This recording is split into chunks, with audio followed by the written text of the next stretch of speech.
I hadn't thought about it until last week, but it seems to have snowballed into something that's gotten out of control. I was looking through some photos while helping my mom move when I saw him for the first time in 15 years. Dad had passed away a few months ago, and Mom was just starting to clean out some of his things.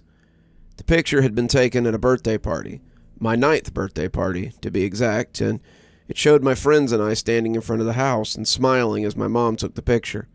There were about 9 of us, all wearing party hats and ice cream mustaches under our noses, but the happy faces of my friends and I weren't what had caught my eye. It was the gaunt man standing in the window of the living room, the one looking out at us with the empty black eyes and the sinister little smile, the man who had haunted my childhood, though I'd never quite believed in him after the age of 12. Mr. Danver, a specter that my late father had brought to life. I remember the first time I had ever even heard of Mr. Danver, and the memory made my skin crawl. It wasn't scary because of what I had been told, but because of the unwilling way that my father had shared it. I had been 5, and we were getting ready to go to preschool. I hadn't slept well the night before, and I was cranky as I sat at the table and picked at my breakfast.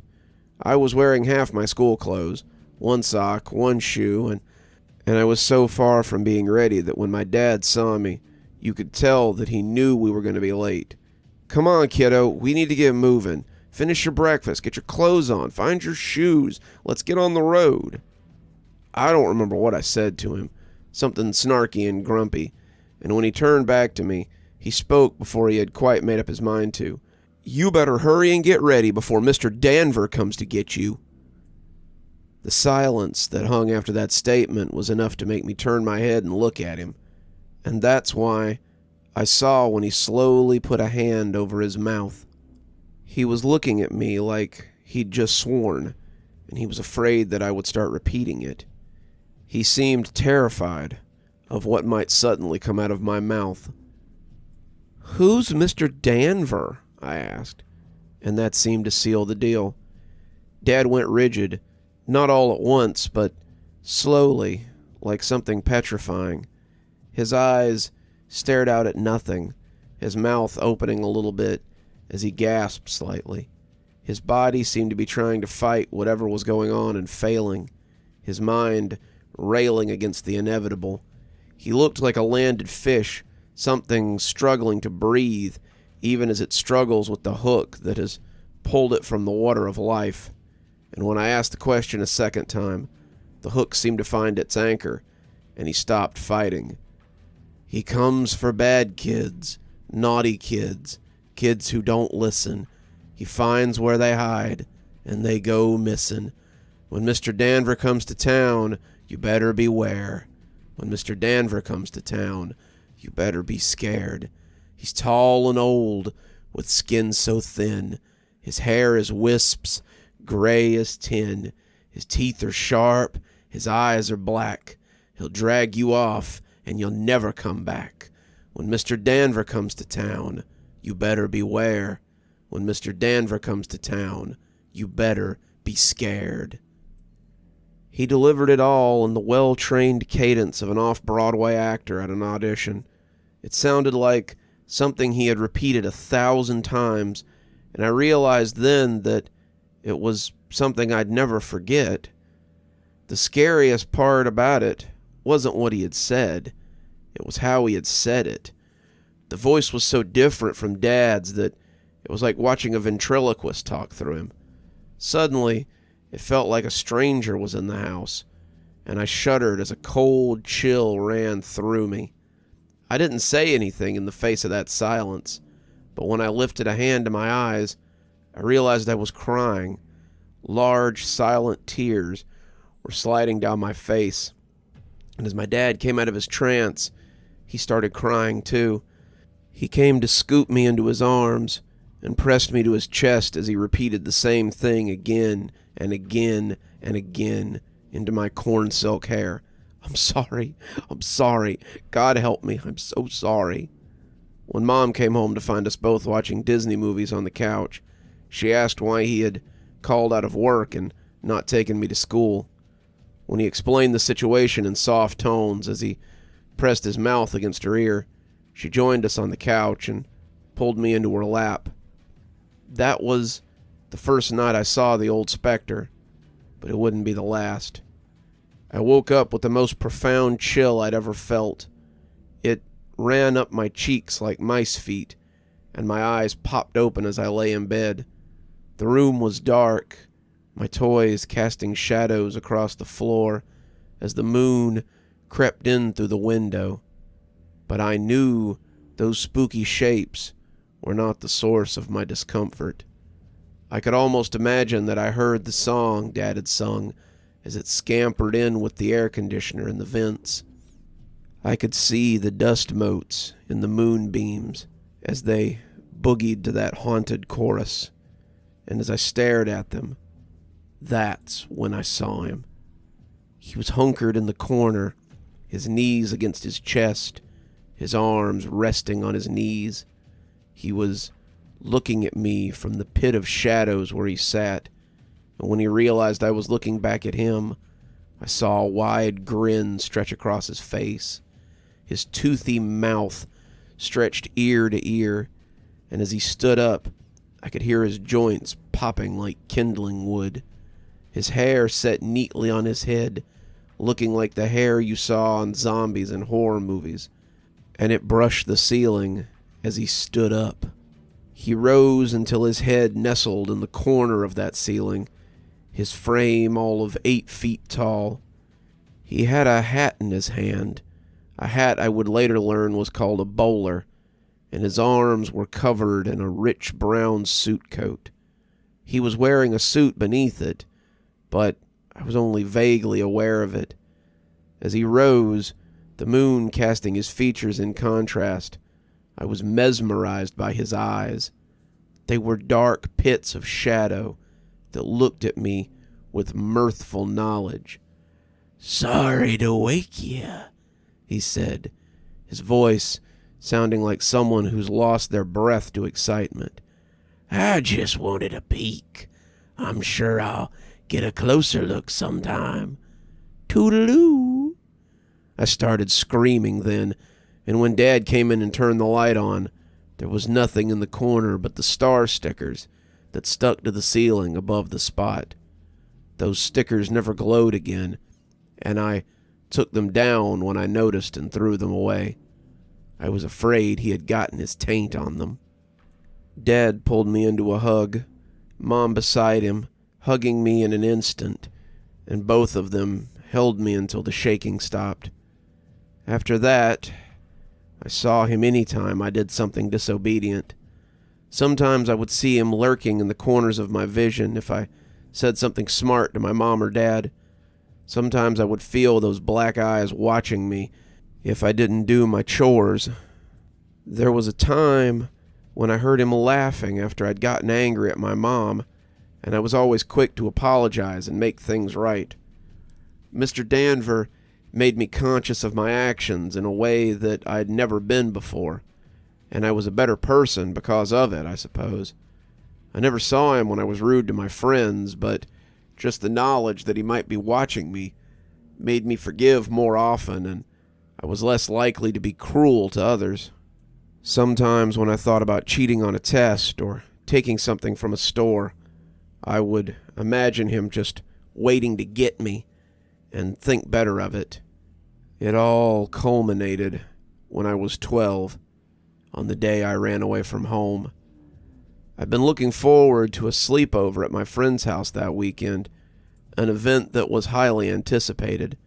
Matt had one of these for his birthday every year, and a bunch of us would go to his house and eat junk food and watch movies and tell scary stories and just have the times of our lives.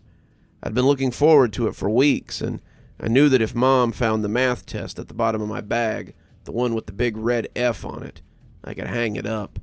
I'd buried it deep in my backpack, but not deep enough, apparently. She had found it before I could make my escape to the party, and we had gotten into a screaming match over it. It was unfair, I told her. I'd looked forward to this party for so long. and it wasn't fair that now I didn't get to go. She said that was too bad, and if parties were more important than schoolwork, then I needed to get my priorities in order.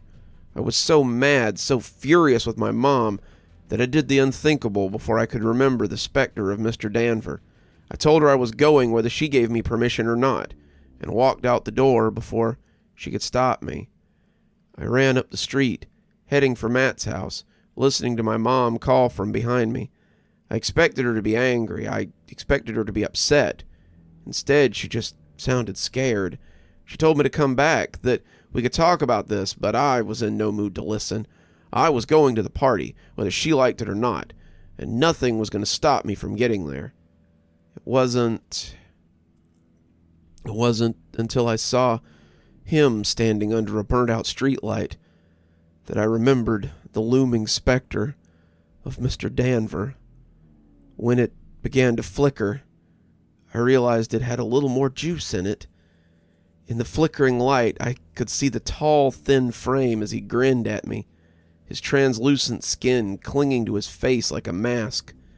He had his hat in his hand again, his immaculate suit still looking pristine in the flickering light, and his eyes reflected that flicker like a stuffed animal's.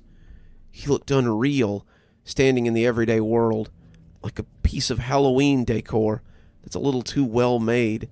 He was utterly still, his head brushing the bottom of the lamp, but his fingers gave away his excitement. They drummed on the brim of his hat and made him look like a dog preparing to yank his lead and give chase. We stood looking at each other for a count of 5 before I turned and shot off towards home. Mr. Danver was coming after me just as quick, but his lack of footfalls made me panic all the more. I turned to look and saw the too-tall thing eating up the ground. His long legs moved like a spider's, and he ran like a cartoon character in big, exaggerated galumphs. He was gaining on me with every step, his strides twice my own, and I screamed in frustration and terror as I put on an extra burst of speed.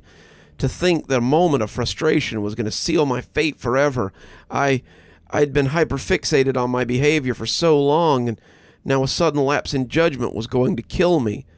"When Mr. Danver comes to town, you better beware." The wind seemed to bring the hateful words to my mind as it rushed past my ears.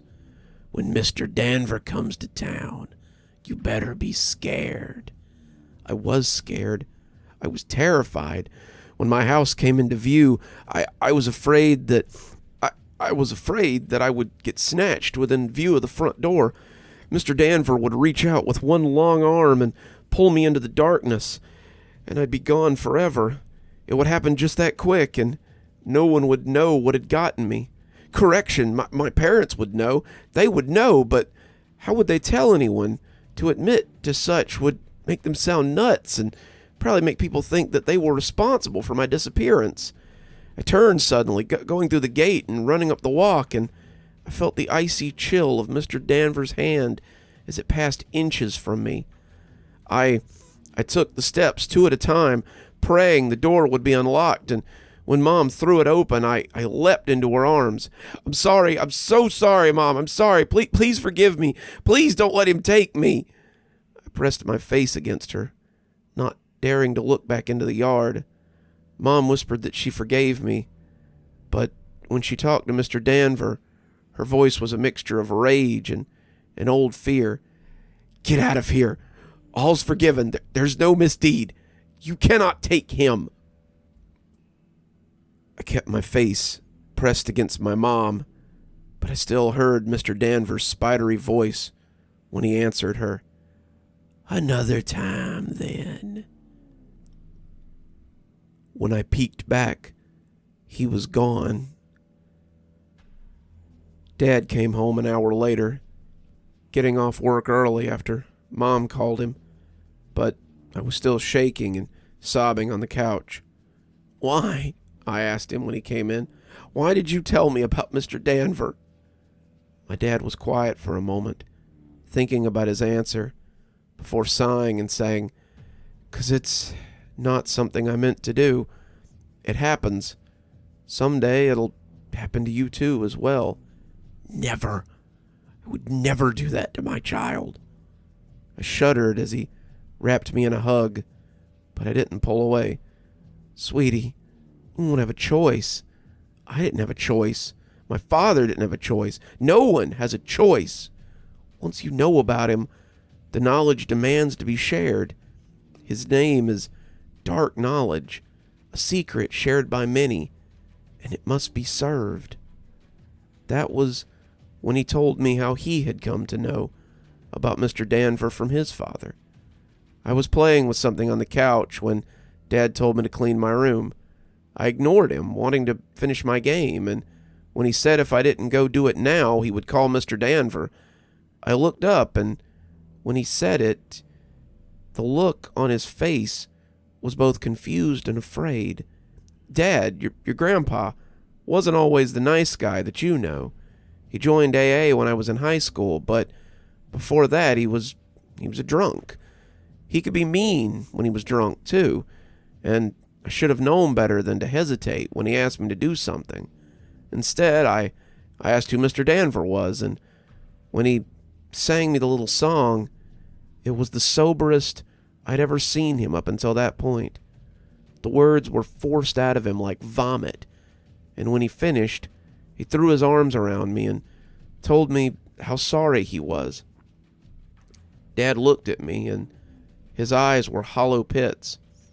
I saw him in my room that night, and it wasn't the last time either. He told me that when he'd told the story to Mom, the one about his father telling him about Mr. Danver, she'd cried and said that she'd seen him too. Her dad told her too, one day you'll tell your kids. You won't want to, but you won't have a choice. The song is as inevitable as Mr. Danver. What you got there? I jumped as Mom came in and found me looking at the picture. I put it in my pocket, not wanting to remind her about Mr. Danver if I could help it. I moved to another box, Mom taking the box of photos I'd been looking through, and I tried to put the name out of my mind. It was easy to do as I worked, but as I sat at home later, still sore from a day of moving furniture and sorting boxes, I started thinking about it. If my parents and I knew about Mr. Danver, did anyone else? I pulled up Reddit and made the post before I could think better of it. I didn't know if you could transfer the knowledge like that, but I wanted to know bad enough to find out. Hey guys, I remembered something from when I was a kid. I just wanted to know if anyone else had heard of it. My dad told me a spooky story about Mr. Danver when I was a kid, saying he would come get me. My mom knew about it too, but I was wondering if it was something anyone else had heard of, or if it was something that he made up. The post had barely sat for 5 minutes before I got a response. It wasn't the last either. Yeah, my dad told me about him too when I was little. Seems like I must have had nightmares about it, 'cause I can remember dreaming he was in the corner of my room sometimes. OMG, so weird. That was exactly what my mom called it too. It was weird when she told me too. I thought she was having a seizure. My uncle used to tell me that he would come get me if I was bad. Wasn't there a song or a poem that went along with it too? Yeah, it was pretty catchy, but I can't remember all the words. On and on and on. The thread had about 100 comments, and not all of them were Americans either. Mr. Danver seemed to be something that lived in the consciousness of most English-speaking people, and even if it had a different name, the descriptions they gave were exactly the same. Tall, suited, pale, wispy hair, sharp teeth, black eyes. The description was universal, and the idea that I wasn't alone didn't make me feel any better. If you too have experienced Mr. Danver, then it's already too late. One day you'll tell your kids. One day they will have the knowledge. One day, if they're lucky enough to avoid the icy grip of Mr. Danver, they'll pass it on. The cycle always continues, whether you want it to or not. One day, I too will infect my child with the looming specter of Mr. Danver. You're still here. I thought you might be. Thanks for joining me for tonight's story. If your insatiable appetite for horror knows no bounds, might I suggest one of our playlists, or one of our previous stories in the archive? There should be one appearing at the end of the story any minute now. And of course, if you're not subscribed, why not go ahead and hit that subscribe button? Maybe hit that notification bell so you don't miss any of the spooky things that we do here. If you prefer your horror a little more analog, you can always pick up one of my books. There's a link below to my latest, and it'll take you to all the great things that I've posted on Amazon. For my book lovers in the audience, I always suggest coming on down to Patreon so you can become part of my ghostly reader tier and get a book anytime I write one, which is usually about twice a year. Speaking of my patrons, let's go ahead and thank them, shall we? Thanks to Unicorn Hollow for being our spooky ghost contributor. Thanks to Janet and Lady Vengeance for being our spooky skeleton tier contributors. Thanks to Hi Stacy, Winter, Xaronan, Emily Coltsfoot, Stephanie Carrington, Marianne Schuler, Tyler Parker, and Jennifer Damron for being our ghostly reader tier contributors. Thanks, everyone. We just couldn't do the show without you. If you think you might like to support the show in a more monetary fashion, come on down to Patreon. I have many tiers. I'm sure you'll find one that suits you best. I always recommend the Ghostly Reader tier, since you get a signed book anytime I write one on your doorstep. But I have many tiers, and again, I'm sure you'll find one to suit you. And as always, thanks for stopping by. Dr. Plague, signing off. Have a wonderful evening.